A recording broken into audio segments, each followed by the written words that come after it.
What's up, everybody? Check it out. We got the gem of the summer garden, the watermelon. With the right amount of space, the right amount of sunlight, and a little bit of extra care, you can have an epic watermelon harvest. So today, we're gonna show you 5 steps to get to an epic watermelon harvest. So let's get it. So step 1 is to prepare your soil ahead of time. Watermelon is a nutrient demanding fruit, and the last thing you want is to encounter a nutrient shortage in the middle of growing them. A great choice to amend your soil before the season is Dr. Earth 463 granular fertilizer. You want to use this at 1 pound per 15 square feet or a 1/4 pound per 5-gallon bucket. Step 2 is to find a good water balance. A good way to make sure that you're not overwatering or underwatering is to plant your watermelons in mounds and to mulch as they grow. In periods of low rainfall, you want to water 1 day on and 1 day off. And in periods of high rainfall, you want to wait for at least 3 days before your last rain event. Step 3 is to avoid overcrowding. Typically, when you plant watermelons, you want to plant 2 times the amount of plants that you want to end up with at the end of the situation. That means that if you start out with 6 of them in a mound, you want to thin them down to 3 per mound. And personally, if I weren't in a small grow space like mine, what I would do is space my mounds out at least 10 feet apart. Step 4 is to secure pollination. This is definitely one of the most important steps. If you have pollinators, typically your bees, you're gonna be pretty easy on this step and you're not gonna really have to worry about much. But if you don't have pollinators around, you're gonna have to pollinate either by rubbing the male flowers on the female flowers or getting a Q-tip and applying pollen from a male flower to a female flower in the morning time before the pollen dries up. Step 5 is to look for the proper harvest signals. You see, watermelon are one of the easier plants to mess up at harvest because once you pick them off of the vine, they don't ripen any further. And it's really important that you pick them at the right time. So I'm gonna go over some signals to look for when you're trying to harvest your watermelon for a juicy, sweet harvest. The first thing to look for is for the skin to start to get dull from the vibrant green color that it starts out with on your typical watermelon colors. What I mean by your typical watermelon colors is your stripe varieties that have light green between your dark green stripes. And on this particular variety, the section between the stripes are actually starting to fade into the same color that the stripes are, slowly but surely.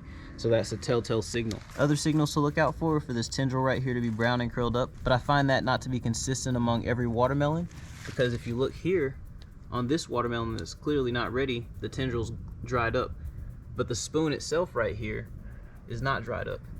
On this one, the spoon is barely recognizable. It's so dried up right here, but it's this brown little piece right here. And the stem is starting to split where it attaches to the actual watermelon. Something to look for in unripe watermelon is they have a shiny coat on them. And when you actually rub your finger across this shiny coat, you can see a print that you leave. So watch this. You see how it left a dark mark? That's because it has this shiny film on it before it's actually ripe and ready to harvest. Another telltale signal to look out for is this creamy yellow underside that starts to develop on a ripe watermelon. And boy, oh boy, this one has that look for sure. So this watermelon right here is actually ready to harvest. We're gonna harvest it, take it inside. We're gonna slice it open and see what we're working with.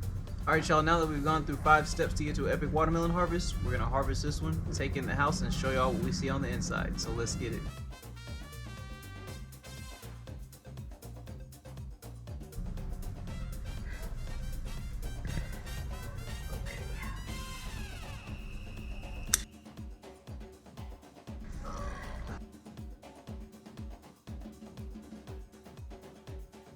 All right, y'all, so we're getting ready to split this watermelon. So this is the Mississippi watermelon, I call it, because my granddad sent it to me from Mississippi, the seeds originally anyway. And we're gonna cut this open. We're gonna see what we got, so let's do it.